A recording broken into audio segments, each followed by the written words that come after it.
Bismillahirrahmanirrahim. Elhamdülillah ve salatu ve selamu ala Resulillah. Jalaldin Suyuti rahmetullahi aleyhinki Tarih Hulufa namlı kitabındaki dersimiz devam etmektedir. Bugünkü bu bölümde Jalaldin Suyuti rahmetullahi aleyh Ebu Bekir Sıddık'taki Kur'an'ı yadlap boğan bir sahabi ikenligi haqidagi bir bayanını vermekçi. İmam Nevevi rahmetullahi aleyh özünün Tehzib namlı kitabında mundaq degan. Ebu Bekir Sıddık radıyallahu anhu bolsa Kur'an-ı Kerimni yadlap boğan sahabalarındaki bir idi deydi. Bunu bir türlük alimler bayan qilgan bo'lib, jumladan İbn Kesir rahmetullahi aleyh o'zining Tafsir nomli kitobida bunu bayan qilgan. Ammo Enes radhiyallohu anhuning tövendeki hadisiga kelsak, Qur'oni Kerim payg'ambarimizning zamonida Qur'oni Kerimni to'plagan, yodlagan kishilar 4 edi degandan maqsad bu faqat ansarlar ichidagi sahobalarni maqsad qilgan. Buni İtqan nomli kitobini bayan qilib o'tdim dedi. Bu Al-İtqan fi ulumul Qur'an degan Jalaldin Suyuti'ninki meşhur kitabı şunun da bayan qilganligindaydi. Ama İbn Ebu Davud Şu'bada rivayet qilgan bir hadisda bu kishi mundaq degan. Ebu Bekir Sıddık o'lib ketdi. Qur'on Kerimning hammasi to'planmagan degan bir hadis bor. Lekin bu so'z bor, bu so'zni biz rad qilamiz. Ammo bu so'zni hamda tuvandagidek tushunilsa bu yo'lloq. Hamda Qur'oni Kerim Osman radıyallahu anhu'nun zamanında Osman özü yazgandek şu tertip boyunca toplanmagan dep qaralsa hem de bu cihetten hem de Ebu Bekir Kur'an'da Osman'ın şekilde yadılmagan dep qaralsa bu to'g'ri deydi. Hem de Suyuti şundaqla ma bütünlük bölümde Ebu Bekir Sıddık bolsa sahabalarning içindeki en afzali, en yaxshisi edi deydi. Ahli sünnet vel cemaat firqasiga ahli sünnet alimlarining hammasi kishilarning eng afzali Rasulullah'dan Ebu Bekir, ondan Ömer, ondan Osman, ondan Ali, ondan jannatlar bishorat berilgan qavm sahaba, ondan qilib qolsa Badr ahli, yani Badrga qatnashgan kishilar, ondan qilib qolsa Uhud g'azotida qatnashgan sahobalar, ondan keyin qilib qolsa bay'at ahli, Rasululloh turli so'rinlarda o'limga bay'at bergan, jihad urushga bay'at bergan, türlük münasebetler bayat bergen kişiler. Ondan başka umumi sahabeler dep qaraydı. Mana bu Ebu Mansur el-Baghdadi degan alim bayan qilgan icma. Yani ulamalar buna isbah kelgan bir birlik qarash deydi. Ama İmam Buxoriy rahmetullahi aleyh İbn Ömer radhiyallahu anhu rivayet qilishcha bu kishi mundaq degan ekan. Biz Rasulullah'ningki zamonasida kishilarning orasida biz ixtiyor qilib tanlashib deydi. Biz avval Abu Bakrni tanlaydik, ondan Ömerni, ondan Osmanni. Demak Rasululloh bunga e'tiroz bildirmagan deydi. Endi İmam Tabrani rahmetullahi alayhi o'zining Kabir nomli kitobida shunday degan ekan. Payg'ambarimiz ashi bilib turib uni inkor qilmaydi, unga e'tiroz bildirmaydi deydi. Endi İbn Asakir, İbn Ömer radhiyallohu anhu rivoyat qilinishicha biz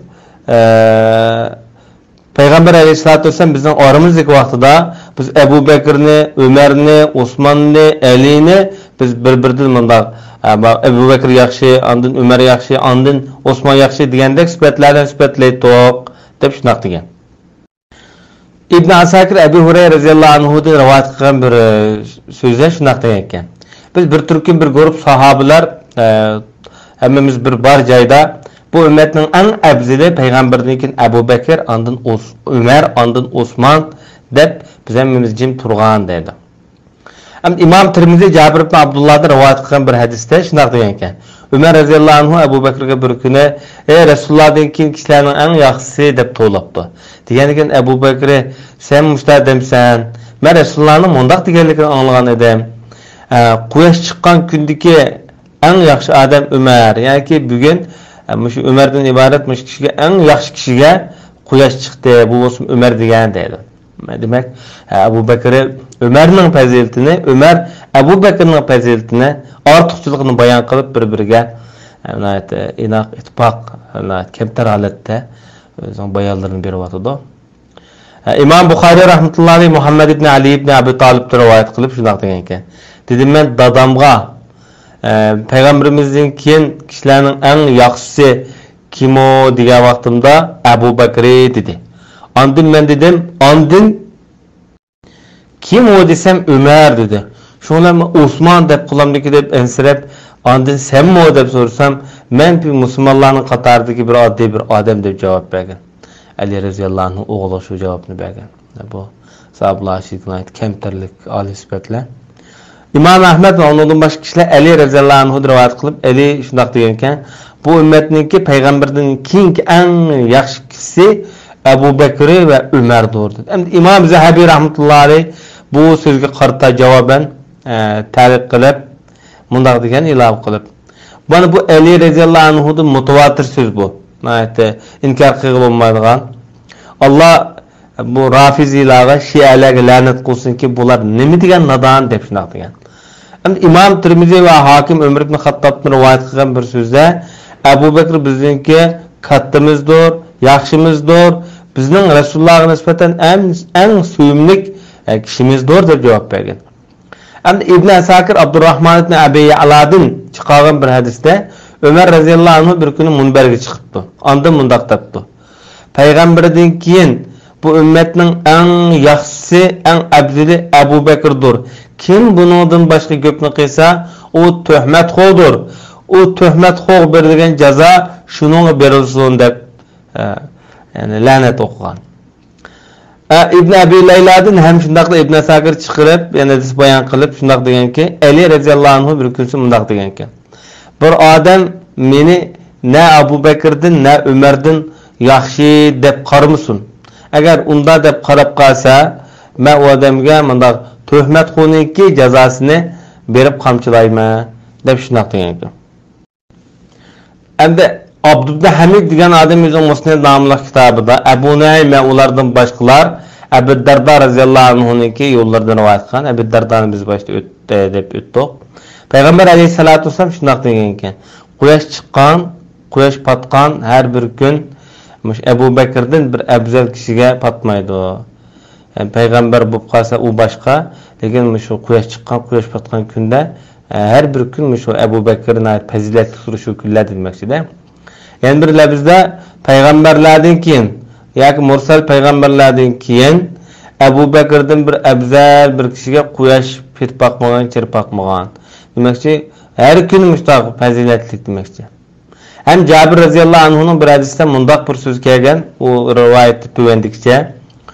Sizlarning ichinglardagi kishilardan Ebu Bekir'den afzal bir kishiga quyosh chiqmoqmidi? Demak, her kuni bir xil holatda şu Ebu Bekir'den afzal bir kishing yo'q demakchi. Bunu İmam Tabrani ve ulardan başka kişiler hadis ravileri çıkargan.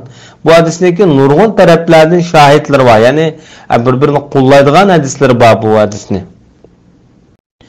Bunun hemisi bu hadislerninki ya sahihlikiye ya ki hasan hadislikiye dalalet kılgan körsüpülgü hadisler. İbn Kesir elbette bu hadislerninki sahihlikiye hüküm vergen.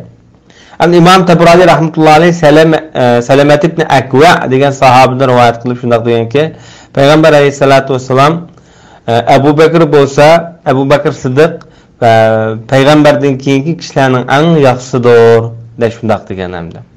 Hem de Evsat namlı kitapta Sa'd ibn Zurara'da rivayet kılışça Peygamber aleyhissalatu vesselam şundak degan. Ruhul Kudus Cibril man haber verip şundak deydi. Senden keyinki ümmetinin en yaxşısı Ebu Bekir'dir. Yani bu Ruhul Kudus Cibril aleyhissalatu vesselam'nınki sübetler hem de. İmam Bukhari Müslim Ömer ibn As radhiyallahu anhu rivayet kılan bir hadiste şundak degan ki, dedim ben ya Resulallah sana en sevimli kişi kimdir degan vaqtimda Ayşe dedi. Erlerden kim o deb sorsam dadısı dedi. Andın kim o desem andın Ömer ibn Xattab dedi. Lekin bu hadis Summa Ömer degan labizsiz bu sözsüz mü kelgan? Enes radhiyallahu anhu İbn Ömer, İbn Abbas qatarlıq sahabalarınki bayan rivayetlerinde.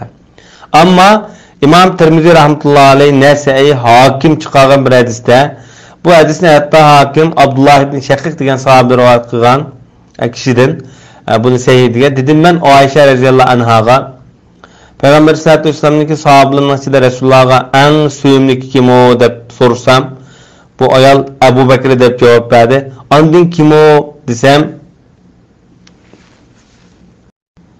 Andın kim o desem Ömer dedi. Andın kim o desem Ebu Ubeyde ibn Cerrah deb şunaq degan. Ebu Ubeyde mo Şam'da ölüp ketken sahabelarınki biri vaba bilen Ecriyaniki şu 20'den burun hemde. İmam Tirmizi ve ondan başka hadis alimler Enes radhiyallahu anhu rivayet kılınışça bu kişi şundaq deydi. Resulullah Ebu Bekir Ömer'e şundaq degan ekan.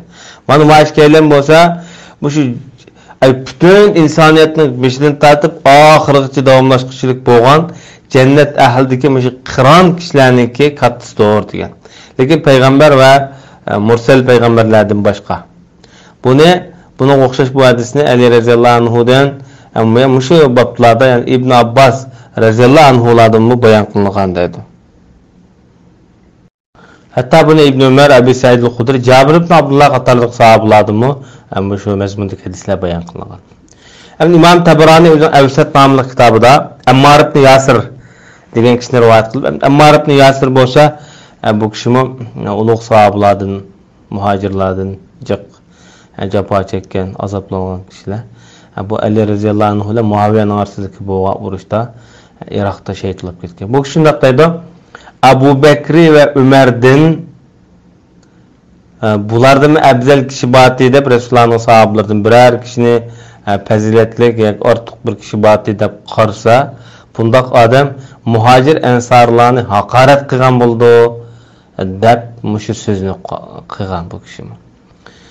Endi Ibn Sa'd Zuhri degan kishidan rivoyat qilib, payg'ambar alayhisolatu vasallam Hassan ibn Sabit degan. Hassan ham shu vaqtdagi ayni katta shoirlardan biri.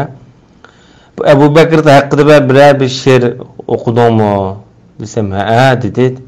Shuning bilan unda anglab boqay degina deb payg'ambarimiz shunday qilibdi. Degan vaqtida vasaniyasnayn fil gharil munufi waqt طاف العدو به إذ سعد الجبل وكان حب رسول الله صلى الله عليه وسلم قد علموا من البرية لم يعد به رجلا. İgiz şu gardaki işkeylerinin işkencisi idi ki bu taq çıketken vaxtada düşmanlar taraftan bunu qorşıgan deydi, izlep. Bu Resulullah'ın şundak bir dostu ki bu bütün insanlar xalqlarning orasida onunla beraber hiç bir kishi yo'q deb kishilar shunday deb bilgan dedi. Endi demak buni da Abu Bakr Siddiqniki shu Rasululloh bilan hamroh bo'lgan Savr tog'larida yo'shirgan holatlarni Rasululloh bilan bo'lgan mushtaq do'stona sifatlarini faqat shu ikki beyt bilan sifatlayotganda Hassan. Payg'ambar alayhisolatu vasallam kulib hatta Rasulullah'niki shu tishlari shu magan tish deb qo'ymas, oshkor bo'lib ketgan dedi. Baknat yaxshi kulgan tabassum bilan demakda. Andin dediki, "Rost deding Hassan, sen degandeklam zade" deb shunaq degan.